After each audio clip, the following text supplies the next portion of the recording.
Buffett. My name is Hutch Vernon. I'm from Baltimore, Maryland.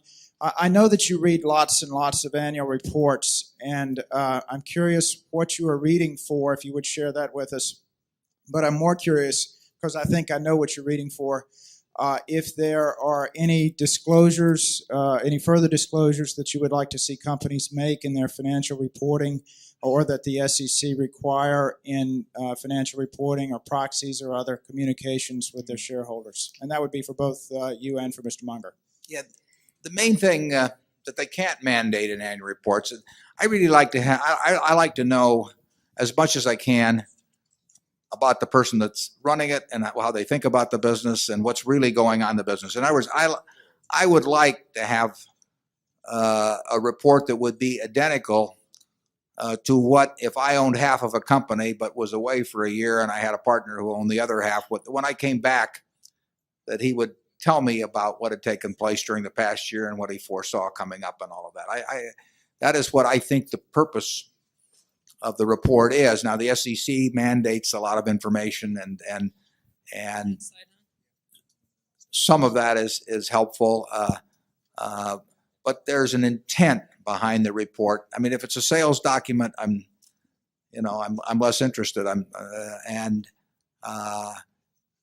don't see any way to mandate what I'm talking about, but that's the kind of report I'm looking for. What I'm trying to do as I read reports, I like to understand just generally what's going on in all kinds of businesses.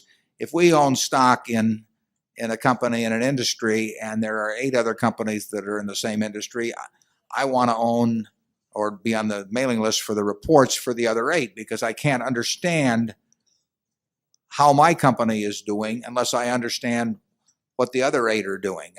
I want to have the perspective of, in terms of market share or what's going on in the business or their margins or the trend of margins or all kinds of things that I can't get unless I know. I can't be an intelligent owner of a business unless I know what all the other businesses in that industry are doing. And so I try to get that information out of a report. If I'm thinking about investing in a specific company, I try to size up their business and the people that are running it. And over the years, I found reading a lot of reports to be quite useful in terms of making business decisions at Berkshire. If we own a whole of a business, I want to own shares in all of the competitors just to keep track of what's going on. And I want to be able to intelligently evaluate how our managers are doing that. And I can't do that unless I know the industry backdrop against which they're working.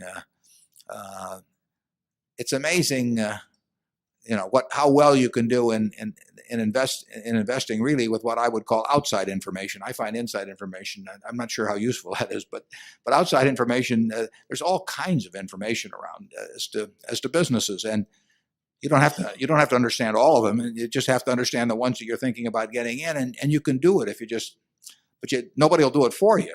You can't read. In my view, you can't read Wall Street reports and get anything out of them. You have to do it yourself and get your arms around it. I don't think we've ever gotten an idea, in 40 years from a Wall Street report, but we've gotten a lot of ideas from annual reports. Charlie? What I find is that it takes a long time to read the annual report, even if it's a comparatively simple business. As if you really are trying to understand it, it's not a bit easy. Yeah, I would say that on average in a business we're really interested in, even though we know what to skip to some extent, what to read. I mean, it's going to be 45 minutes or an hour on a report, and if there are 6 or 8 companies in the industry, that's going to be 6 or 8 hours perhaps, and then there are quarterlies and a lot of other. I mean, the way you learn about businesses is by absorbing information about them, thinking it, deciding what counts and what doesn't count, relating one thing to another, and that's the job. And you can't get that by looking at a bunch of little numbers on a chart bobbing up and down about or reading market commentary and periodicals or anything of the sort. That just won't do it. You've got to understand the businesses. That's where it all begins and ends. Zone 5.